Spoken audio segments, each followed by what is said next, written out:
IB ഉദ്യോഗസ്ഥ ജീവനൊടുക്കിയതുമായി ബന്ധപ്പെട്ട് പ്രതി സുഗാന്തിന്റെ വീട്ടിൽ പോലീസിന്റെ റെയ്ഡ്. ഇന്നലെ രാത്രിയിലാണ് റെയ്ഡ് നടത്തിയത്. വീട്ടിൽ നിന്ന് തെളിവുകൾ പിടിച്ചെടുത്തു. തിരുവനന്തപുരം പേട്ട പോലീസാണ് റെയ്ഡ് നടത്തിയത്. വിവരങ്ങളുമായി തിരുവനന്തപുരത്ത് നിന്ന് VS അനു ചേരുന്നു. അനു, ഇപ്പോഴും ഇയാൾ ഒളിവിലാണ്. അതിനിടയിലാണ് വീട്ടിലെത്തി റെയ്ഡ് നടത്തിയത്. മലപ്പുറത്തെ വീട്ടിലായിരുന്നില്ലേ റെയ്ഡ്?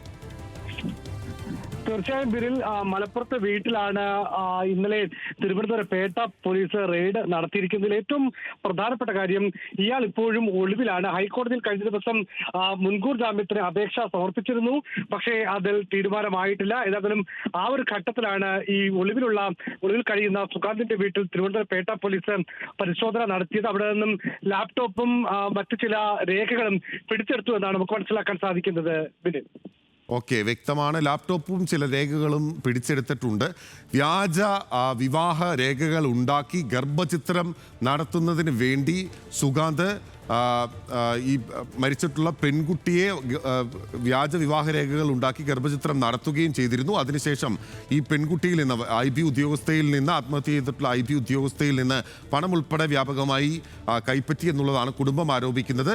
ഒപ്പം പോലീസ് കണ്ടെത്തിയിട്ടുള്ള ഏറ്റവും പ്രധാനപ്പെട്ട ഗുരുതരമായ കാര്യം വിവാഹ വാഗ്ദാനം നൽകുകയും അതിനുശേഷം ഈ വിവാഹത്തിൽ നിന്ന് ഒഴിഞ്ഞുകയും ചെയ്തതിൻ്റെ മാനസിക സമ്മർദ്ദം മൂലമാണ് ഈ IB ഉദ്യോഗസ്ഥരുടെ മരണം ഉണ്ടായത് എന്നുകൂടി പോലീസ് വ്യക്തമാക്കുന്നുണ്ട്. ഇപ്പോഴും സുഗാന്ത് സുരേഷ് ഒളിവിലാണ്. അതിനിടെ സുഗാന്തിന്റെ വീട്ടിലേക്ക് പോലീസ് എത്തിയിരിക്കുന്നു. അനുവാണ് വിവരങ്ങൾ നൽകിയത്.